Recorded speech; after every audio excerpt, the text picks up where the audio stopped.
समोषण रच गया, शुरू हो गई वह ज्ञान कल्याणक की तैयारी। ज्ञान कल्याणक की तैयारी। अब देखते हैं पंच कल्याणक में डीके संयोजक जी क्या क्या कराते हैं। हाँ, संयोजक जी है ना, विचार करो। साक्षात सौधर्म अपनी सभा छोड़कर वहां पहुंचता है, साक्षात कुबेर अपनी सभा छोड़कर भगवान के पास पहुंचता है, पर बेचारे मडावरा वाले अपनी दुकान नहीं छोड़ पा रहे। हाँ, सोच लो, थोड़ा सा समय है। वह तैयारी हो गई, ज्ञान कल्याणक मनाने के लिए समोषण रचा गया। फिर क्या क्या हुआ आगे समंतभद्र स्वामी कुछ कह रहे, नहीं तो कल जैसी बातों में पुनः 3 छोड़ जाएंगे, पुनः डीके कहेंगे महाराज जी कल और पढ़ेंगे। पहले 3 श्लोक पढ़ते हैं, समंतभद्र स्वामी वही समझा रहे हैं क्या क्या उन्होंने प्राप्त कर लिया। पहले भी पुण्य को भोगा था, अभी भी पुण्य साथ था, फिर पुण्य को कैसे छोड़ा, वही बात समझा रहे हैं। कल के 3 श्लोक बचे हैं, याद है ना, उसको भी पढ़ लेते हैं, फिर करते हैं और चर्चा। क्या कहते हैं, यस्य महर्षे सकल पदार्थ प्रत्यवबोधा समझनि साक्षात् सामरमतं जगदपि सर्वं प्राञ्जलि भूत्वा प्रणपतति स्म। यस्य च मूर्ति कनकमयीव स्वस्फुरदाभा कृतपरिवेशा वागपि तत्त्वं कथयतु कामा स्यात्पदपूर्वा रमयति साधुन्। यस्य पुरस्तात् विगलितमाना न प्रतितीर्था भुवि विवदन्ते भूरपि रम्या प्रदपदमासे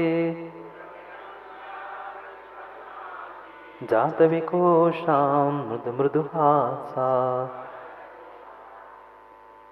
दीक्षा के पहले पिता कह रहे थे, बेटा तू दीक्षा ले लेगा, कहाँ चला जाएगा विहार करके, मैं कैसे तेरे दर्शन करने, कैसे तुम्हें मिलने आ जाऊंगा। बेटे ने कोई उत्तर नहीं दिया था।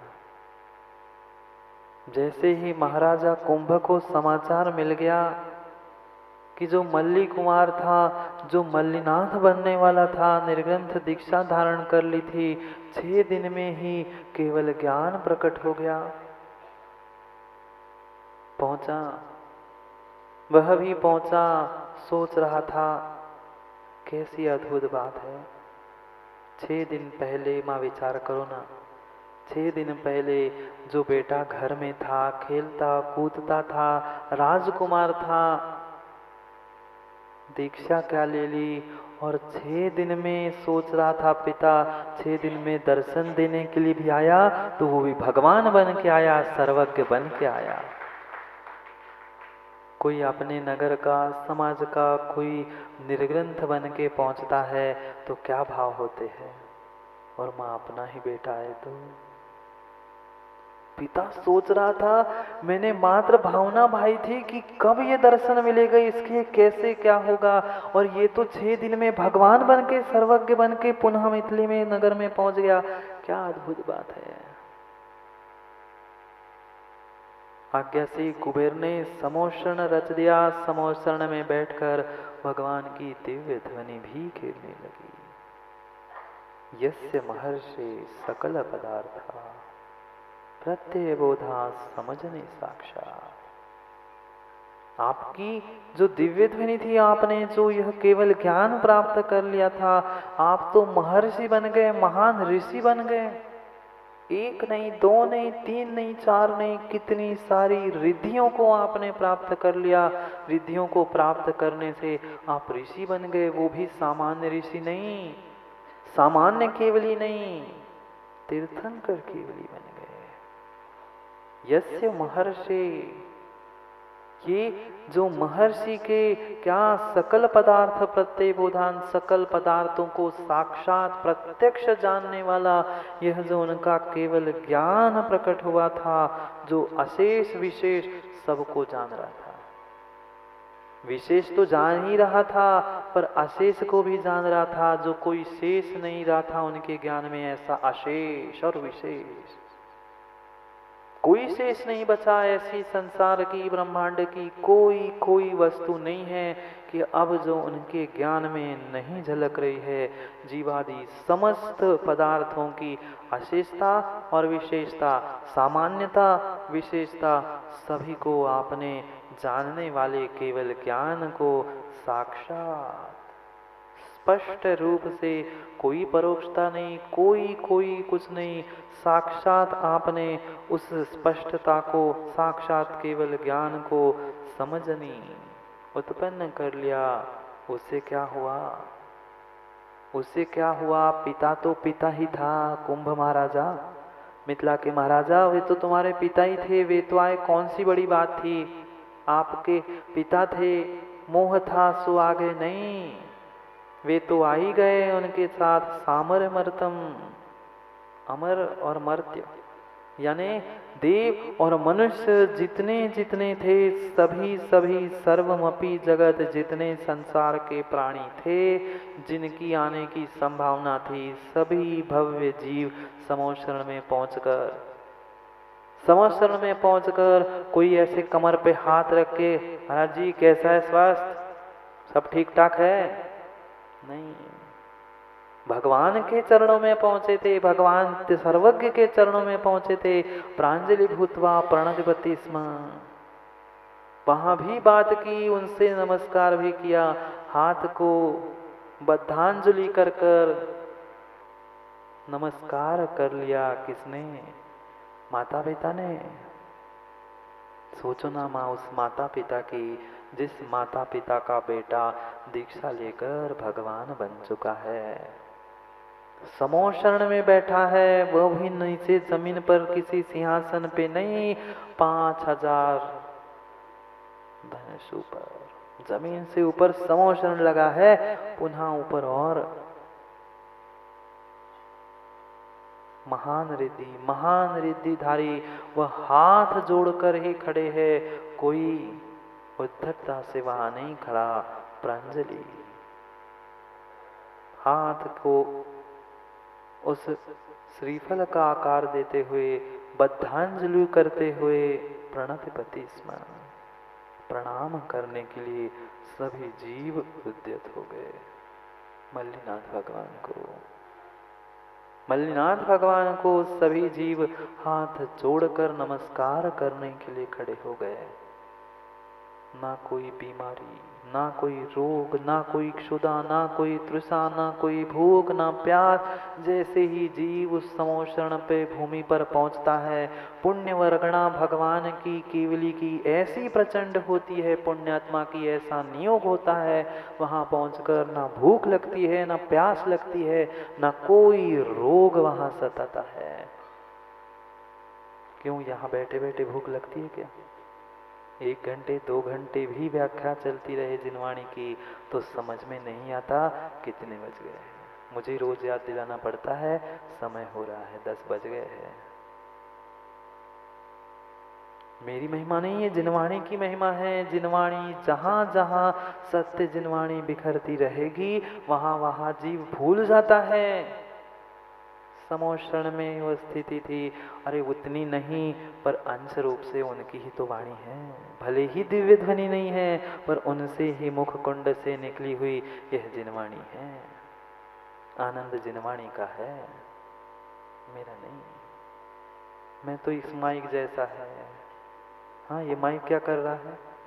मैं बोलता तो सुनाता हूँ, यहाँ जो लिखा है, गुरु ने जो सिखाया है वो मात्र बोलता हूँ, मेरा कुछ भी नहीं। कितनी अद्भुत बात! उनका शरीर, उनका वह समोषण कैसा पुण्यात्मा का होता है। यस्य च मूर्ति कनकमयीव, उनकी मूर्ति, उनकी आकृति में इतना आकर्षण है, उनका शरीर ही ऐसा चमक रहा है। कनकमयी, वो कनक जानते हो क्या? कनक जानते हो क्या? माताएं कनक नहीं जानेगी तो कौन जानेगा? सबसे अधिक तो कनक इनके पास नहीं है, नहीं है क्या? अभी 2-4 खरीद लिए होंगे दिवाली के लिए।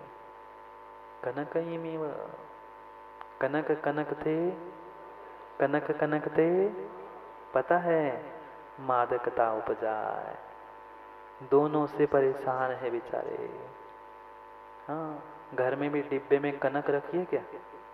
और एक अर्थ होता है कनक का, पता है क्या? गेहूं के आटे को कहते हैं कनक में, वह उस आटे के जैसे नहीं, हाँ नहीं, धतुरे के जैसे कनक। शब्द एक होते हैं, अर्थ अनेक होते हैं। जहां जिसका जैसा अर्थ है वहां वैसा अर्थ लगाना सीख लेना। नहीं तो यहाँ कनक मीव कहा तो आटे जैसा सफेद मत कर देना, ना धतुरे जैसा हरा कांटे वाला मत समझ लेना। कनक यानी सोना, सोने जैसा जिनका शरीर, जिनकी मूर्ति, जिनकी आकृति चमक रही थी, ऐसे ही उनके सामने पहुंचकर 7-7 भव नहीं दिखते। क्या अद्भुत पुण्य वर्गणा इकट्ठी की होगी उस जीव ने।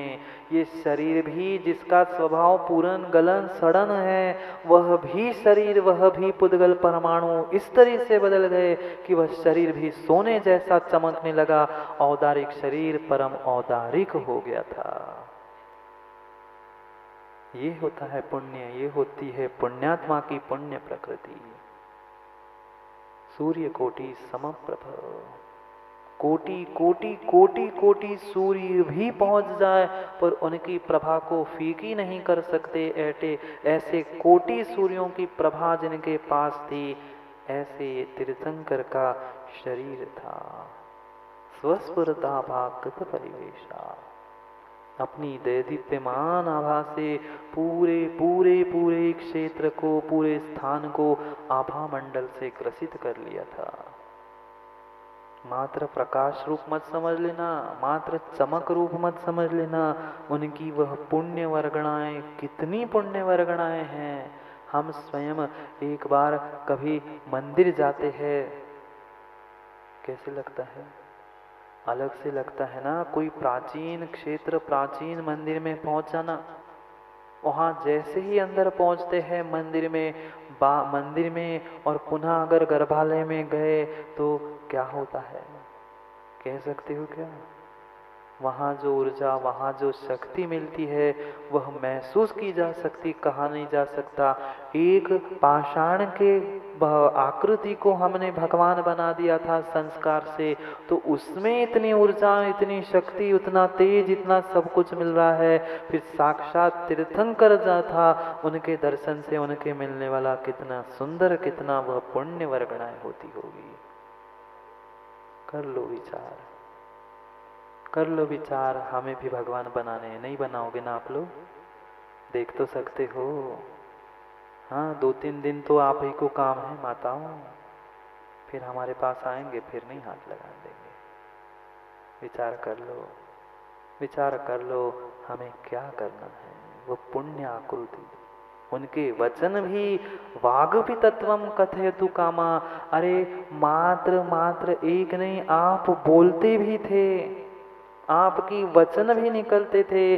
तो यदवा तदवा कोई वाक्य नहीं, तत्व कथयतु कामा, तत्व की ही प्ररूपणा, वह भी एकांत से नहीं। आपकी वाणी भी रमयति साधुन, किसको? सामान्य लोगों को तो प्रभावित कर लेना निर्मल जी बहुत आसान है, बहुत आसान है। पर किसी विद्वान, ज्ञानी, पंडित, किसी साधुन मुनिराज को प्रभाती है रमयति साधु। साधु को भी वह रमणीय लगती है, अनुरक्त कराने वाली है। आपका शरीर भी और आपकी वाणी भी। मन नहीं देख पा रहे हैं क्योंकि मन का अभाव है। वाणी और शरीर ऐसा अद्भुत है कि वह सबको अनुरक्त कर रहा है, आपके पास खींचे के लिए बुला रहा है। भगवान ने बुलाया क्या? नहीं। मंदिर में भी रखे हुए भगवान बुलाते हैं क्या? नहीं, पर किसी किसी मंदिर की विशिष्ट भगवान की विशेष आकृति होती है, विशेष वर्णनाएं होती है, व्यक्ति देखकर ही दौड़ा दौड़ा वहां पहुंच जाता है, पहुंच जाता है। यही अद्भुत बात कह रहे उस मल्लिनाथ भगवान की, समोशरण की, उनकी वर्णनाओं की क्या बात करना। यस्य पुरस्तात् विगलित माना, जिसने जिसने अपना मान विगलित किया है, वह विगलित किए गए मान के द्वारा ही जीव भगवान के समोशरण में पहुंच सकता है। जिसका मान लंबा है, वह कभी भी भगवान के पास पहुंच ही नहीं सकता। जब तक बैठा था अहंकार, मैं भी पंडित हूँ, मैं भी ज्ञानी हूँ, 500 शिष्यों का गुरु हूँ, मेरे भी 500 चेले हैं। कौन? मेरे भी 2 भाई हैं, उनके भी शिष्य है। क्या समझ के रखा है? जब तक मान था तब तक गौतम नहीं बना था, तब तक वह इंद्रभूति ही था। और जैसे ही मान स्तंभ को देखा, विगलित माना, मान विगलित हो गया। जितने एकांतवादी है, जिनकी बहुत बड़ी गर्दन है, अपने आप को जो ऊंट समझते हैं, कब तक बड़ा ऊंट, कब तक गर्दन बड़ी ऊंट की? जब तक पहाड़ के नीचे नहीं आया, पहाड़ के नीचे नहीं आया, तब तक तुम्हारी गर्दन की और तुम्हारी ऊंचाई है। जैसे ही तीर्थंकर प्रभु के सामने पहुंच गए, उनके आगे, आपके आगे आते ही विगलित माना। प्रतितीर्थ आपसे जो प्रतिस्पर्धा करने वाले तीर्थंकर आदि जो कुछ भी एकांतवादी थे, उन सभी एकांतवादी को आपने भुवि न विवदन्ते, जहाँ पहुँचते थे उनका मान भी विगलित हो जाता था, और कोई विवाद तीर्थंकर के सामने होता ही नहीं था। ना कोई बीमारी, ना आदि, ना व्याधि, ना कोई वाद, ना विवाद, ना कुछ नहीं। कितनी अद्भुत बात। और मात्र समोशरण की ही महिमा नहीं, मात्र समोशरण की महिमा नहीं, भगवान आप जहां पहुंचते वहां सुभिक्ष होता। स्थान पे बैठे हो तो वहां रोग, बीमारी, क्षुधा, तृषा कुछ भी नहीं है। और माना कि वहां से समोशरण विघटित होकर भूरपि रम्या प्रतिपदमासीत, जैसे ही आपने वहां से समोशरण से उठकर विहार किया, समोशरण तो विघट गया।